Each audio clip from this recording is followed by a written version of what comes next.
Welcome into OutKick, the show.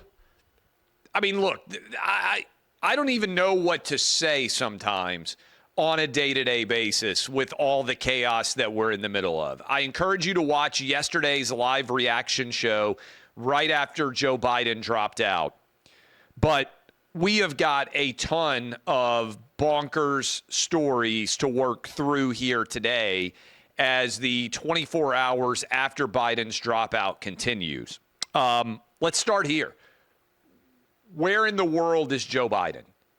No one has seen Joe Biden on video since Friday when he returned to Delaware.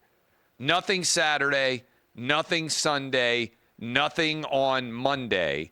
We have not seen him for several days since he came back from out in Las Vegas and they announced that he had COVID. That was on Wednesday, I believe. So if I'm correct, you guys, Adam, look it up. I believe everything runs together because I was in Milwaukee all last week. And let me say, by the way, thank you to everyone in Milwaukee. We've got the number one radio show Clay and Buck does in Milwaukee. Twice the ratings of the second highest rated show in that city. Met people all over the place who were big listeners, big OutKick fans. So you guys were phenomenal as a hosting city. But if I remember correctly, it was on Wednesday, I think. It might have been Tuesday. I think it was on Wednesday that they announced that Biden had COVID and he traveled all the way back across the country.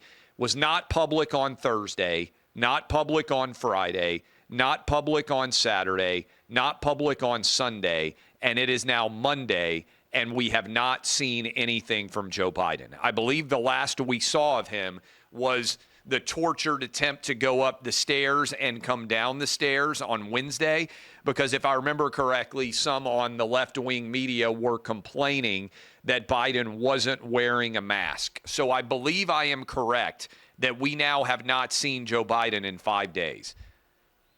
The way that he announced that he was dropping out of the race, very strange. When LBJ dropped out, Lyndon Baines Johnson, in the summer of 1968, he did it in an Oval Office address, famously said, "I will not seek and will not accept the nomination," which threw everything into an uproar in 1968. Richard Nixon goes on to win the 1968 election after riots at the Chicago convention. Now the Democrats are going to have their convention in Chicago again, but Joe Biden posts a letter to a social media account. We know that he doesn't run his own social media accounts. I shared that when it went up, I think at 1:46 Eastern yesterday on social media. Soon thereafter, he also posted another statement saying that he was endorsing Kamala Harris. The AP has now reported that Kamala Harris has gotten enough delegates to be the nominee. But what in the world is going on? Yes, I'm correct. Biden has not been seen in public since he got off a plane on July 17th in Delaware. How is there no photo of him? How is there no video? Who is running the country right now? Kamala Harris showed up at the White House today and did an NCAA championship meeting where you basically honor all the college athletes who won championships. But Biden has still not been seen in public. This is now moving on since Wednesday, July 17th. We haven't seen him. Now, that's strange. The way that he announced he was dropping out is strange. You couldn't have waited a couple of more days and done it with him in person, making an announcement that he wasn't going to run and endorsing Kamala Harris in person. Again, this is all very strange. Now, I will take a bit of a victory lap. If you listen to us on Clay and Buck, in July of 22, maybe before that, I have been saying for over 2 years that Biden wouldn't be the nominee and that he didn't have the mental or physical capacity to do it. I was right. Biggest, correct call in politics probably that I have had in a long time. When I started saying this, there was like a 5 or 10% chance that Biden wasn't going to run. All I did was watch him in video, watch his movement, and recognize that this to me felt inevitable. So the fact that we are now sitting here with Joe Biden withdrawing doesn't surprise me. What surprises me is this idea that is out there that somehow Kamala Harris is going to do better. And I'm going to dive in on the Kamala Harris case right now. Kamala Harris is the border czar.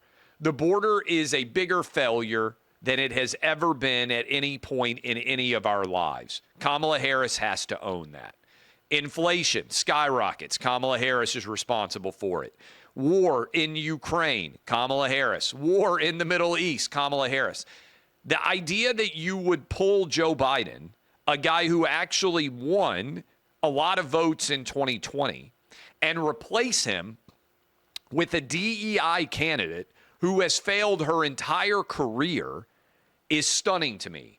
There is polling that is out, which I believe is not remotely a surprise, that shows Kamala Harris doing worse than Joe Biden. To me, I'm not surprised that they replaced Joe Biden. I'm stunned that right now it appears their candidate is going to be Kamala Harris, because I believe Kamala Harris is going to lose by way more than Joe Biden. Let me kind of lay out my idea here. If you are a voter in Michigan, Wisconsin, or Pennsylvania, 3 must-win states for Democrats to win the election in 2024, and you were not voting for Joe Biden, why in the world would you vote for Kamala Harris, who has all of Joe Biden's incumbent responsibilities? She's a part of the administration, and none of his accomplishments or likability. Kamala is not as likable as Joe Biden.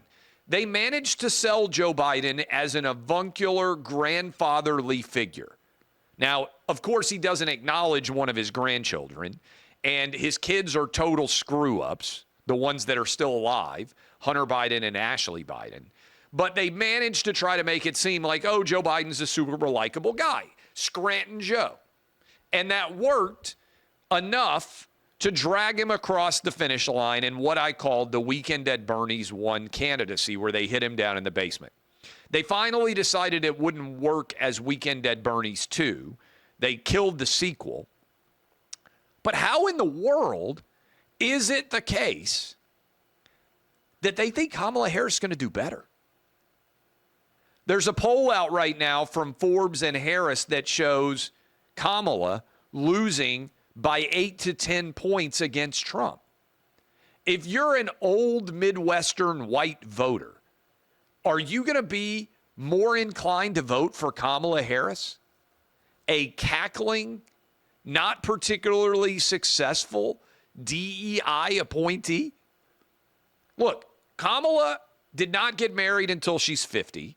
She started her career as the side chick, the mistress of the married mayor of San Francisco, Willie Brown. She has no children of her own. She was born in relative affluence, half black, half Indian. Parents were highly educated and highly successful. She is not a highly accomplished person when you actually look at her success. She looks like what Californians want to believe a successful politician would look like to make them feel better. But even in the Senate, her most influential accomplishment was ripping Brett Kavanaugh and arguing that all women have to be believed, even though Brett Kavanaugh's accusers were crazy people. And there was no evidence to support in any kind of substantial way Brett Kavanaugh having done anything wrong at all. And Americans agreed. Kamala Harris ran already for president. She has never received a single vote. She dropped out of the race, having run an incompetent campaign before a single vote was cast.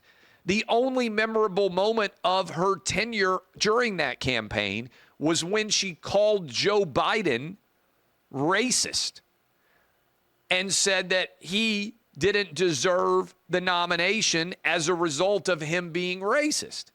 That play didn't work, even with Democrats, and she dropped out of the race with her tail tucked between her legs. And then Joe Biden rescued her as a DEI appointee because Biden recognized that he had to go full identity politics to try to beat Trump. That's Kamala Harris's resume. And let me say this. Men are not going to vote for Kamala Harris. It's going to be like 65-35, white, black, Asian, Hispanic. Men are not voting for Kamala Harris. Men are going to be plus 30 for Trump. If you are a woman, in addition to failing at all of the jobs that she has had, are you really going to vote for a side chick? If you're a married woman with kids, if you're a grandma with kids, do you have any respect for the woman who is the mistress of the married man and never even became his second wife and had kids with him on her own? She just went with the married man, and that's how she got her start in her career? And for people out there who say, oh, well, what about her personal life? I don't care. I think it does matter.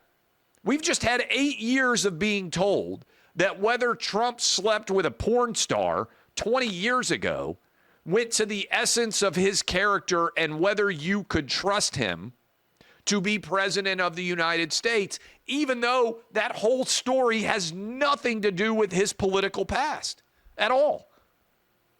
Trump was a Democrat when he allegedly slept with that porn star. Kamala Harris owes her entire political career to the fact that she was the mistress, the side chick of a prominent San Francisco mayor who was married at the time. And then, by the way, she dated Montel Williams, whatever. She can date Montel Williams. But the fact that she got her start in politics by sex as a mistress of a married man, that seems pretty significant. And if you're a woman, is that someone you trust? Or is that someone you really don't trust? And say, hey, by the way, if you work in a business, Kamala Harris is the DEI hire who runs around all day looking for evidence of racism, yet only has her job because of racism. She's the kind of person who claims that America's a fundamentally racist country and no one else can ever get ahead except for white men and women, except she owes her entire job to the idea of racism. I'm sorry. Kamala Harris is a disastrous candidate. Way worse than Joe Biden when it comes to the battleground states in the Midwest, in the Big Ten in particular. And I'm just predicting for you. She may get a little blip of positivity. She's raised a lot of money. But Democrats are going to start to panic now that she's at the top of the ticket. And instead of just being kind of hidden in the shadows as Joe Biden's understudy, now she's going to go toe-to-toe with Donald Trump. This is going to be a disaster for Democrats. I can't believe she's the pick. It's why I said I thought they would draft Michelle Obama, because Democrats are so overwhelmed now by identity politics, it would be racist and sexist for Kamala not to be the nominee. So the only way you can get past that would be to have another black woman, one that people actually like. And to me, that's Michelle Obama. That's why I've been saying for a while, I thought Kamala would actually lose worse, which is why I thought in Michelle Obama's hometown of Chicago, in Barack Obama's base city, that there would be a draft Michelle Obama movement, and that she would end up being the nominee against Trump. If it's not going to be Michelle Obama, then I think Kamala Harris is going to get smoked. And let me say this. The democracy argument is over. okay? And I'm fired up about this. As soon as you tried, the Democrat Party, to put your chief political opponent in prison for the rest of his life, you could no longer argue that you were trying to preserve democracy. Because in a Democratic government, no one had ever tried to do what Joe Biden's Department of Justice tried to do. No attorney general had ever tried to put his chief political adversary in prison for the rest of his life. In fact, after Trump won election in 2016, he actually said he thought it would be bad for the country if he tried to put Hillary in prison for the clear crimes that she committed. Nobody wants to talk about that. But Trump, yes, said lock her up. But as soon as he got into power, he refused to allow his Department of Justice to go after Hillary Clinton and try to lock her up. Joe Biden did that. So if you want to argue January 6th, oh my goodness, it's the most worst day in America since the Civil War, as Joe Biden tried to do, you cannot then argue that you're preserving democracy by trying to lock up your chief political opponent. That's my first argument. I've been saying that for months, for years even. But that's not all. Now, Democrats are throwing out the vote of over 14 million people in their primary, all 50 states, all the territories. Joe Biden overwhelmingly won the nomination, and now they evidently are going to replace him with Kamala Harris, a woman who has never received a single vote from a Democrat president, the Democrat voter for president of the United States. How can you claim that Trump is a direct attack on democracy when you're trying to put him in prison for the rest of his life? And when he's winning, you then replace Joe Biden and try to toss in Kamala Harris, even though no one has ever voted for her. How can you claim that you care about democracy when you are actually doing that? You can't. It's a failure. It is one of the most ridiculous arguments that I have ever seen in my entire life. Anyone with a functional brain should destroy that argument when it is ever made by anyone ever again.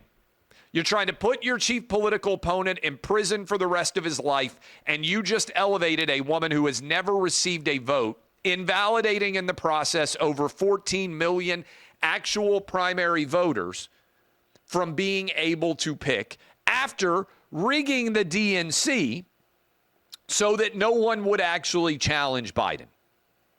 And let me say this. Everyone out there trying to say, oh, it's so heroic, thank the Lord that Joe Biden has stepped down right after they knifed him in the back.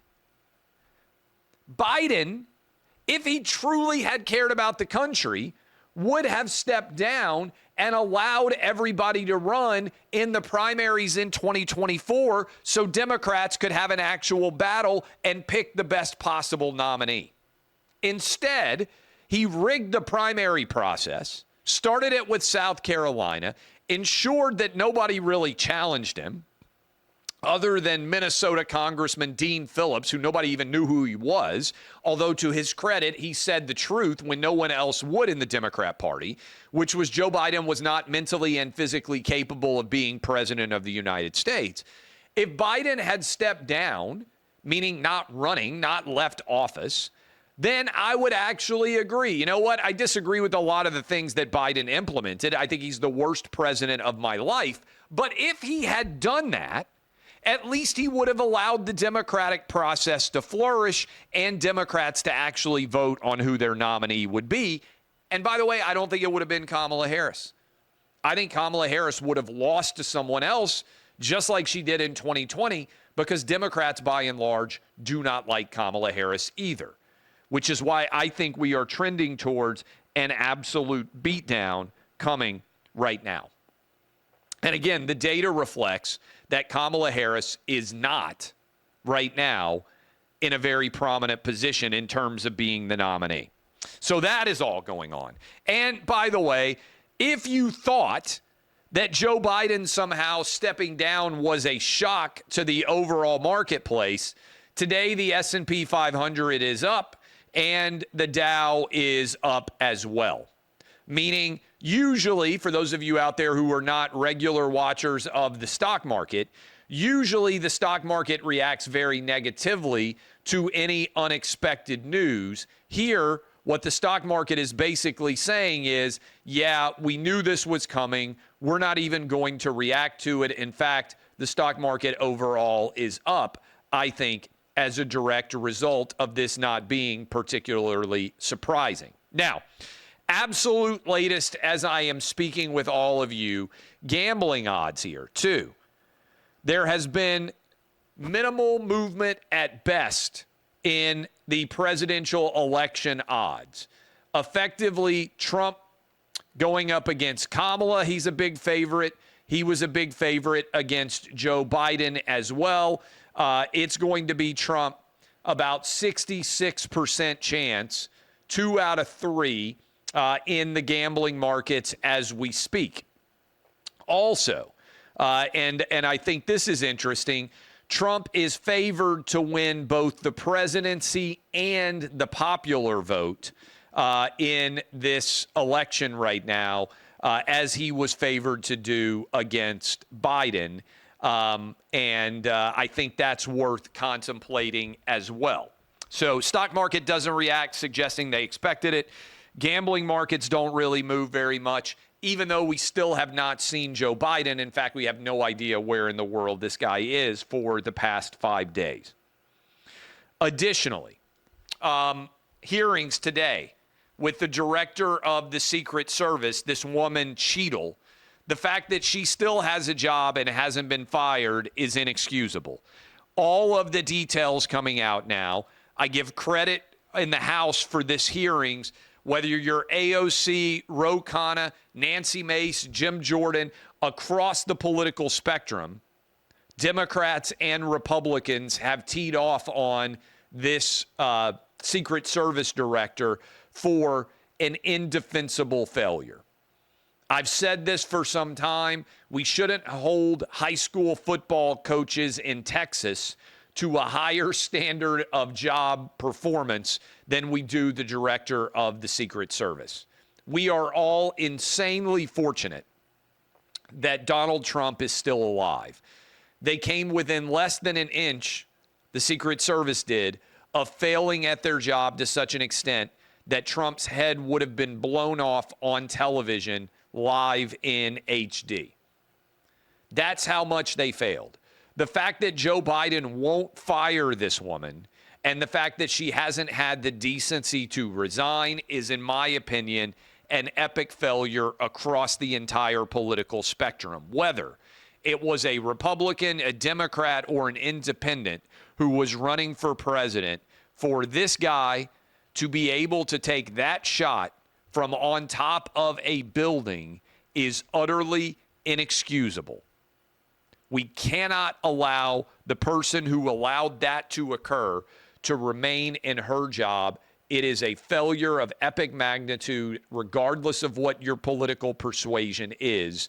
She must be fired. And I give credit to the Democrats and the Republicans who, on a bipartisan basis, are teeing off on her. I was live on air for much of the testimony, but I've tried to watch it as our show continued and to be able to stay on top of it in the hour before our show started. Cheadle has to be fired.